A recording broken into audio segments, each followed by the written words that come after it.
విన్నారంటే మంచిగా ఉంటుంది. కథ చెబుతాను మంచి కథ ఒకటి, విన్నారంటే సరదాగా ఉంటుంది. సరే, ఈరోజు మనం ఒక కథ చెప్పుకుందామా? మీరంతా రెడీనా? రెడీనా మీరు? సరే, ఇప్పుడు చెప్పుకోబోయే కథ పిచ్చుక కథ. పిచ్చుక అంటే తెలుసు కదా, ఈ రోజుల్లో పిచ్చుకలు అనేవి కనిపించడమే లేదు.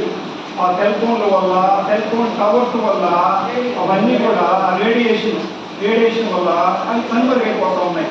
అలాంటి పిచ్చుక కథనే ఇప్పుడు చెప్తున్నాం, సరేనా?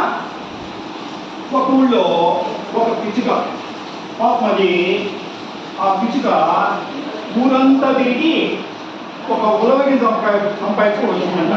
తెలుసు కదా ఉలవగిని అంటే? ఊరంతా తిరిగింది, ఒక ఉలవగిని సంపాదించుకోవచ్చింది. చేనంతా తిరిగింది, ఒక్క శనగి సంపాదించుకోవచ్చింది.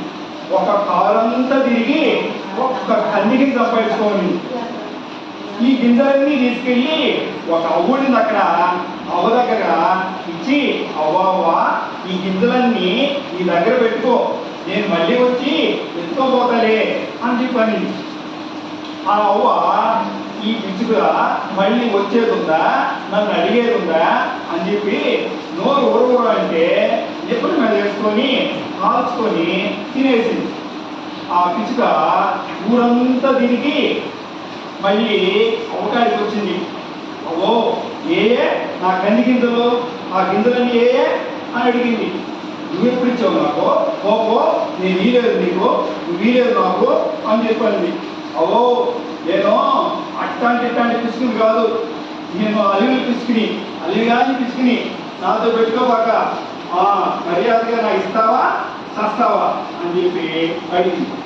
అవ్వ చేసేది లేక అక్కడ చూడండి, ఆ కంది గింజకి కన్నీడు నూలు అంటే అని నూలు ఉడకతా ఉండేది. నూలు ఉడకతా ఉండిందా, ఈ కంది గింజకి కన్నీడు నూలు నువ్వు ఇస్తావా లేదా అని చెప్పి అడిగింది. ఏంటి ఈ పిసికి కన్నీడు నూలు కావాలన్నా అని చెప్పి పాప ఇష్టంగానే ఇచ్చేసింది. ఆ కన్నీడు నూలు ఎత్తుకొని పోయి అట్లా పోతా ఉంటే ఒక దగ్గర ఒక ఆయన కంబళం వేస్తా